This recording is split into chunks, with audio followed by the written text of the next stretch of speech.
दोस्तों, आज मैं आपको पति पत्नी कहानियाँ श्रृंखला की कहानी नंबर 23 सुनाने जा रही हूँ, जिसका शीर्षक है सुंदर पत्नी अमीर पति। तो चलिए कहानी की शुरुआत करते हैं। रागिनी को केशव जब देखने के लिए गया तो वह कमरे में मुश्किल से 15 मिनट भी नहीं बैठी। उसने चाय का प्याला घटाघट पिया और बाहर चली गई। रागिनी के माता पिता उसके व्यवहार से अवाक रह गए। माँ उसके पीछे पीछे आई और पिता केशव का ध्यान बटाने के लिए कनाडा के बारे में बातें करने लगे। यह तो अच्छा ही हुआ कि केशव इलाहाबाद से अकेला ही रायपुर आया था। अगर उसके घर का कोई बड़ा बूढ़ा उसके साथ होता तो रागिनी का अभद्र व्यवहार उसे छिपा नहीं रहता।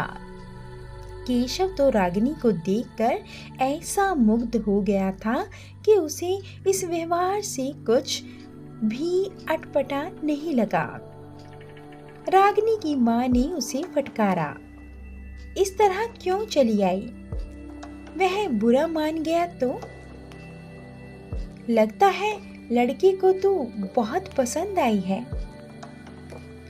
मुझे नहीं करनी उससे शादी। बंदर सा चेहरा है, कितना साधारण सा व्यक्तित्व है।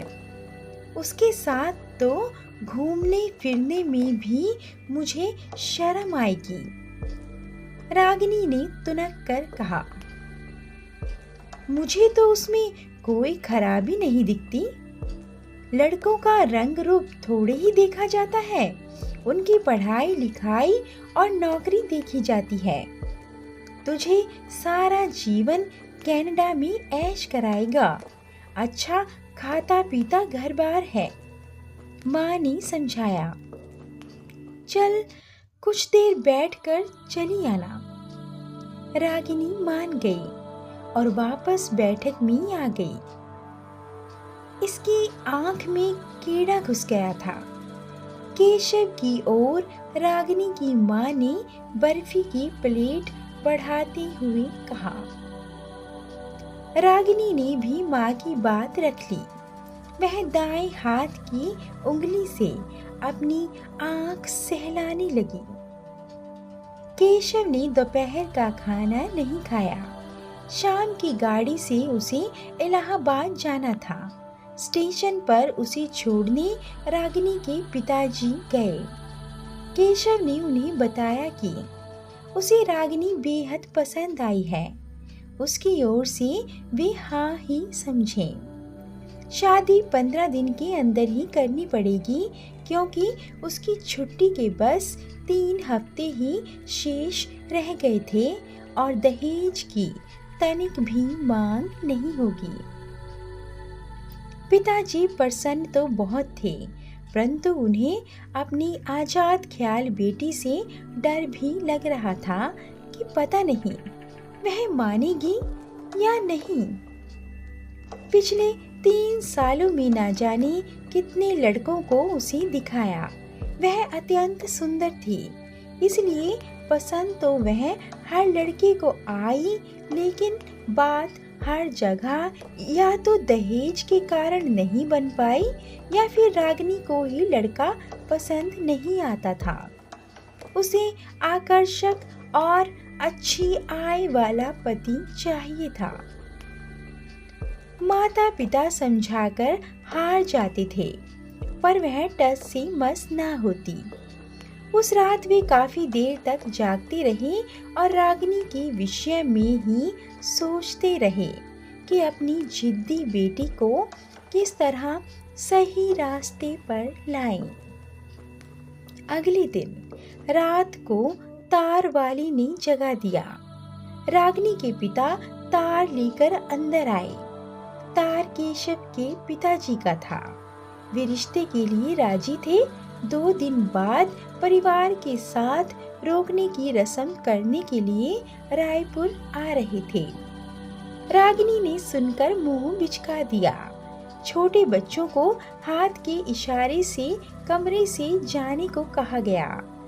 अब कमरे में केवल रागिनी और उसके माता पिता ही थे। बेटी, मैं मानता हूँ कि केशव बहुत सुंदर नहीं है, पर देखो कनाडा में कितनी अच्छी तरह बसा हुआ है, अच्छी नौकरी है, वहाँ उसका खुद का घर है।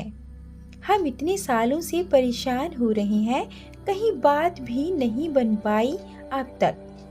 तू तो बहुत समझदार है। केशव के कपड़े देखे थे, कितने मामूली से थे, कनाडा में रहकर भी बिल्कुल नहीं बदला।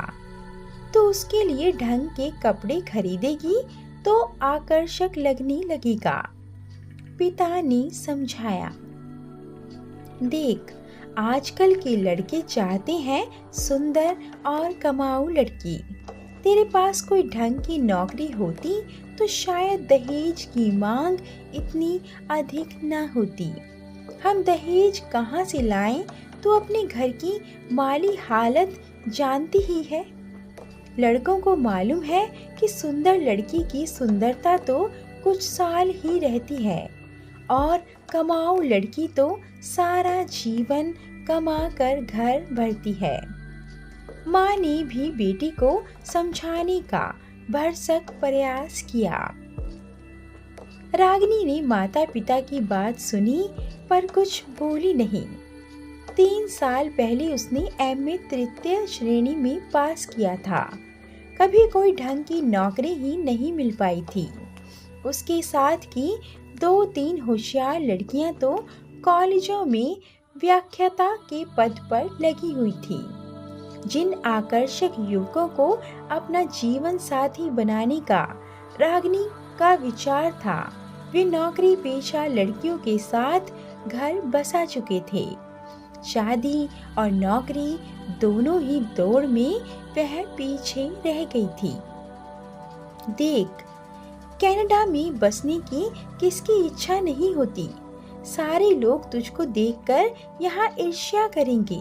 तुम छोटे भाई बहनों के लिए भी कुछ कर पाओगी, पिता ने कहा।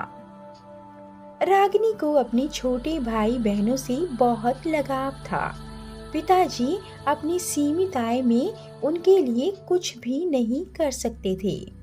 वह सोचने लगी, अगर वह कनाडा चली गई तो उनके लिए बहुत कुछ कर सकती है, साथ ही केशव को भी बदल देगी।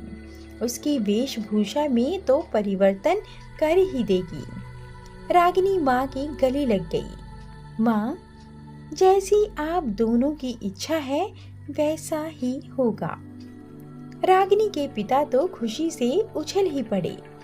उन्होंने बेटी का माथा चूम लिया, आवाज देकर छोटे बच्चों को बुला लिया। उस रात खुशी से कोई ना सो पाया। 2 सप्ताह बाद रागिनी और केशव की धूमधाम से शादी हो गई। 3 से 4 दिन बाद रागिनी जब इलाहाबाद से केशव के साथ रायपुर वापस आई, तब केशव उसे कनाडा के उच्चायोग ले गया और उसके कनाडा के आप्रवास की सारी कार्रवाई पूरी करवाई। कनाडा जाने के 2 हफ्ते बाद ही केशव ने रागिनी के पास $1000 का चेक भेज दिया।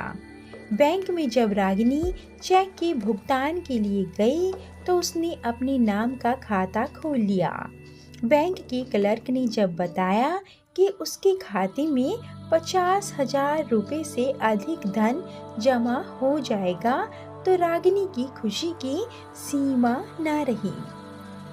रागिनी शादी के बाद भारत में 10 महीने रही। इस दौरान कई बार इलाहाबाद गई। ससुराल वाले उसे बहुत अच्छे लगे। वे बहुत ही खुशहाल और अमीर थे। कभी भी उन्होंने रागिनी को इस बात का एहसास नहीं होने दिया था कि उसके माता पिता साधारण स्थिति वाले हैं। रागिनी का हवाई टिकट केशव ने भेज दिया था। उसे विदा करने के लिए मायके वाले भी इलाहाबाद से रायपुर आए थे। लंदन हवाई अड्डे पर रागिनी को हवाई जहाज बदलना था। उसने केशव से फोन पर बात की। केशव तो उसके आने का हर पल गिन रहा था। मॉन्ट्रियल के हवाई अड्डे पर रागिनी को केशव बहुत बदला हुआ लग रहा था। उसने कीमती सूट पहना हुआ था, बाल भी ढंग से संवारे हुए थे। उसने सामान की ट्रॉली रागिनी के हाथ से ले ली। कार पार्किंग में लंबी सी सुंदर कार खड़ी थी। रागिनी को पहली बार इस बात का एहसास हुआ कि यह कार उसकी है। वह सोचने लगी कि जल्दी ही कार चलाना सीख लेगी तो शान से इसे चलाएगी। एक फोटो खिंचवा कर माता पिता को भेजेगी तो वे भी कितने खुश होंगे। कार में रागिनी केशव के साथ वाली सीट पर बैठे हुए अत्यंत गर्व का अनुभव कर रही थी। केशव ने कर्कलैंड में घर खरीद लिया था। वह जगह मॉन्ट्रियल हवाई अड्डे से 55 किलोमीटर की दूरी पर थी। कार बड़ी तेजी से चली जा रही थी। रागिनी को सब चीजें सपने की तरह लग रही थी। 40 से 45 मिनट बाद घर आ गया। केशव ने कार के अंदर से ही गैराज का दरवाजा खोल लिया।